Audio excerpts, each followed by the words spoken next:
Aujourd'hui, il n'y aura pas de Big Bang Hunter, car nous, Anonymous, nous opposons à la tyrannie absurde de votre présentateur stupide et grossier, dont l'humour de bas étage n'a d'égal que l'alcoolisme.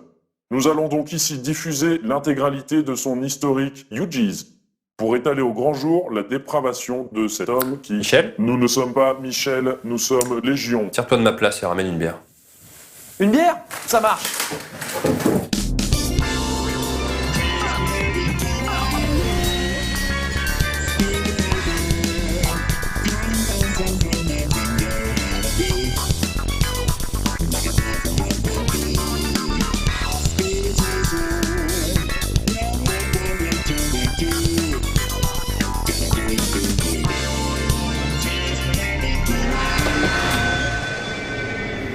Vous le savez sûrement, ce masque est aujourd'hui le symbole de la lutte, de la résistance contre l'oppression. Il est utilisé par les Anonymous, bien sûr, mais aussi par d'autres mouvements qui combattent l'autorité et le pouvoir. Chacun sait qu'il fait référence au héros de V pour Vendetta, qui reprend le mythe de Guy Fawkes, un révolutionnaire anglais de 1605, qui tenta de renverser le pouvoir dans ce qui fut appelé la conspiration des poudres. Conspiration des poudres qui termine en pétard mouillé, si j'ose dire, puisque notre ami finit sur l'échafaud. Cette bande dessinée culte date en fait des années 80. C'est Alan Moore qui s'occupe du scénario et au dessin, c'est mon très bon ami David Lloyd. Oui. D'ailleurs, tout aurait été très différent sans lui. Originally, I was supposed to write and draw it, but then I was working with Alan Moore at the time, and I thought, well, I think it's going to be better if I work with Alan, and he was up for it. He wanted to do it. So we started working on this thing.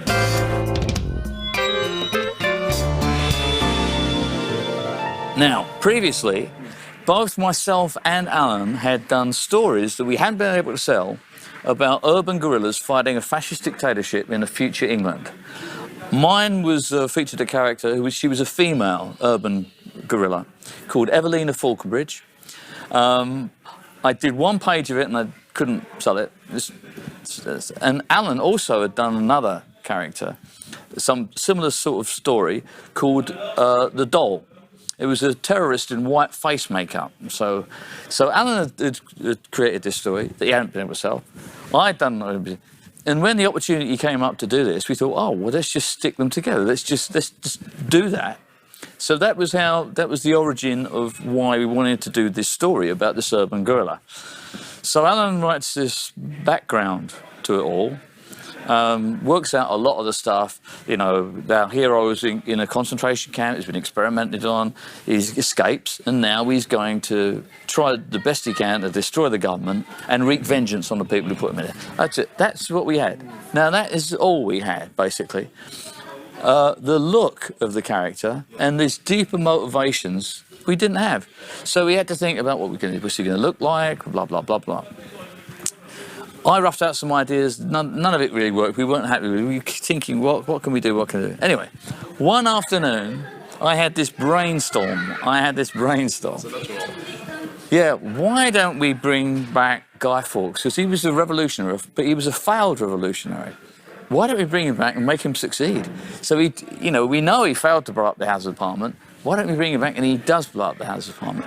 And the mission of this urban guerrilla fully matched what Guy Fawkes wanted to do. He wanted to start a revolution. He wanted to get rid of what he saw as dictatorial regime. So we had this character adopting the garb, you know, wearing a mask to represent Guy Fawkes in a modern world. And that's how it happened. Mais ce que je retiens, moi, c'est surtout l'idée d'avoir utilisé le masque de Guy Fawkes. Cette trouvaille graphique a eu un impact énorme. Merde. Once the character adopted the persona and the mission of Guy Fawkes, he obviously has to look like Guy Fawkes, you know. So the Guy Fawkes mask is really a stylized design of what we know Guy Fawkes to look like. Or from the evidence that we have, the prints that we have, we know that that is basically what he looked like. Yeah, but the original plan when we created it was to use the Guy Fawkes mask that you could buy in a store around about November the 5th. You know about that, you know, we celebrate that. And they don't do it so much now, we just set out fireworks. But when I was a kid, you would make a dummy, an effigy of Guy Fawkes, and put them on a bonfire and burn it. You burn an effigy of Guy Fawkes because basically that holiday is a celebration. Yeah, it's a celebration of the execution of a terrorist, really, basically, you know. And you would buy a mask in the store to put on the effigy, to put on, you know, to be the face. Now, because when we created it, it was in the summertime. And no store, I couldn't find a Guy Fawkes mask anywhere, nowhere. I tried, I asked costumiers and stuff, but I couldn't find it. So the only alternative was to design my own. And so basically that's how it ended up the way it was. It's just a stylized version of Guy Fawkes that I created a copy of. Et ce qui est drôle, c'est que c'est finalement la copie qui est devenue le masque de référence. Quand on pense au masque de Guy Fawkes, on pense à ce modèle et pas à ceux qui étaient fabriqués à l'époque. Aujourd'hui, c'est bien ce masque qui est porté fièrement par de nombreux mouvements. Well, I think it is a good thing, you know, and I have no problem with that at all, because all the time that mask is being used, it is used as a symbol of resistance to oppression. A resistance to tyranny. Now, sometimes it might be perceived tyranny, but it doesn't matter. Those people wearing that are wearing it because it's a symbol of resistance to oppression. So I'm very happy that they, you know, they all do it in different ways. Anonymous, Occupy, and it's been used in Egypt. It's been used everywhere, and I think it's great. I'm very glad that it has that effect. And it's got that life outside the book. It's great.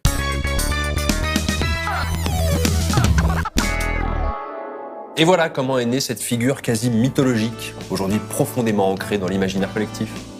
C'est sûr que si David avait fait sa BD en novembre, ce masque aurait sûrement une autre gueule. Michel ? Qu'est-ce que tu fous encore ? Bon, Michel, arrête tes conneries. Nous ne sommes pas Michel, nous sommes Légion, et voici l'historique de navigation de votre présentateur. Attendez. Non mais ça je peux expliquer ça, hein.